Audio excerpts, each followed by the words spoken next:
తాబేలు నిజానికి ప్రతి ఇంటిలో ఉండాలి. మనకి ఇప్పటికీ దేవాలయాల్లో తాబేళ్ళు ఉంచుతారు. ప్రతి దేవాలయంలో తాబేలు ఉంటుంది. పూర్వం ప్రతి నూతిలో ఒక తాబేలు నుంచేవారు. ఎందుకు తాబేటి ఉంచుతారో తెలుసా? తాబేటి యొక్క దర్శనము మంగళ దర్శనం. తాబేటి వంక చూస్తే మంగళం. అందుకే ఇంట్లో కనీసం తాబేలు బొమ్మ అట్టి ఉంచుకుంటారు. ఉంచుకుని ఒకసారి ప్రయత్నపూర్వకంగా దాని వంక చూస్తారు. ఎందుకు తాబేలు ఇంట్లో ఉంచుకోవాలి అంటే దాంట్లో ఒక రహస్యం ఉంది. దీక్ష అని ఒక మాట. దీక్ష అన్న మాట దేనికి అన్వయం అవుతుంది అంటే యజ్ఞానికి అన్వయం అవుతుంది. యజ్ఞం చేసేటటువంటి వాడు దీక్ష స్వీకరిస్తాడు. దీక్షా స్వీకారం చేశాడు అంటే ఇంటి లోపలికి మళ్ళీ వెళ్ళరు.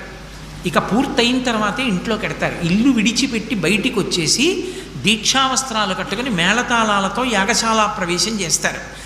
ఇక ఎప్పుడు మళ్ళీ ఇంటికి వెళ్ళడం? ఆ యాగం అంతా